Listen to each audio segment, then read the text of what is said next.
Thanks guys for being here tonight. It's really amazing to see so many people out here to support Michelle, to support the Conservative Party, and I'm really grateful to be here. I'm grateful to be part of this huge family across Canada, and the support that you guys have shown me, especially from here in Calgary, is just amazing, so thank you.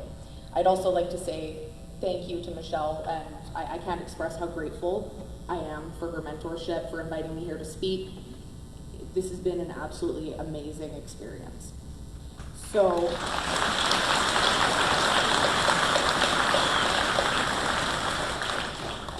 I wanted to just start and tell you guys a little bit about myself so that you have a bit of background on me.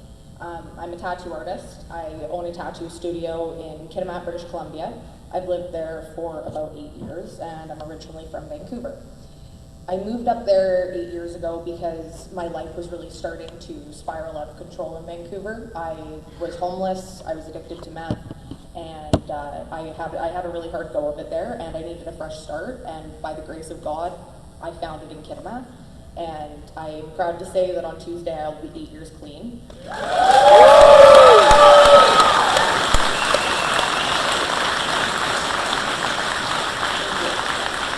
And for me, being involved in that community is one of the things that really helps me to stay on that track, and I am so grateful to live there. When I first moved to Kitimat, the community was really suffering. They were still reeling from the closures of Hurricane and Methanex. There was a lot of people that were out of work. There was a lot of hard times for people. The economy was taking a nosedive. And so I spent the first few years that I was there, obviously working on myself, my mental health, my trade, opening my business, but also getting involved in the community and trying to better not only my life, but the lives of the people around me. And so in 2014, during the municipal elections, I decided to take a chance and run, and luckily I ran a successful campaign, and I was elected to Kitimat City Council, and I was the youngest councillor that they've ever had.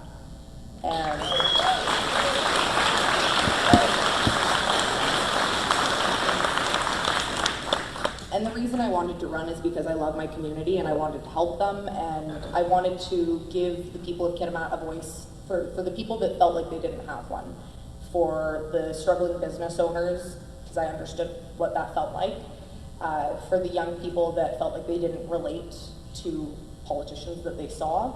And I really enjoyed my time on council, and during that whole time, the only large employer that we had left in the community was the Rio Tinto smelter.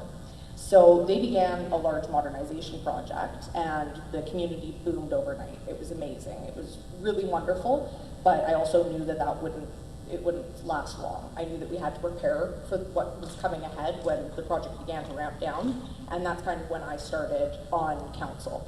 So helping my community through that difficult time, it was hard. We took a big hit for sure. A lot of people were again out of work. I've seen firsthand the devastating effects that a boom and bust economy can have on a community. I've also seen how resilient communities like ours can be. And watching the people that I cared about going through so much, whether it was, losing their jobs, things that came along with poverty, depression, suicide, drug abuse, and trying to help my community through that. And I'm grateful that I had the experiences in my life that I had so that I could use them to help champion really important social programs to help our community get through that. And I was very fortunate to be on council during the most exciting time in Kitimat's history, which was pushing the LNG Canada project towards the finish line. And I'm really proud to say that mere weeks before the end of my term, we got the positive final investment decision for LNG Canada.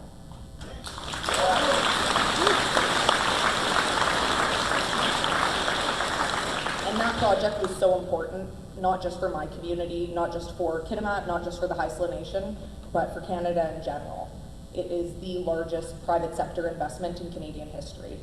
It is absolutely monumental. And to see my community, all the communities in my riding, all of the First Nations band together and work so hard for a project that they needed, even though we didn't have good federal representation, we still managed to get that done. And I'm telling you all of this because I want you to know that I understand what it's like to watch your community struggle, and I know how resilient you guys have been and how desperately you need a change in government right now. So please, I would urge you.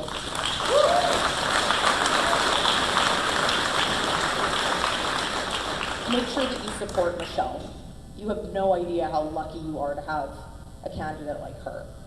She is bar none. She is fighting for you guys so hard. So support her, donate for her, volunteer for her, get behind her.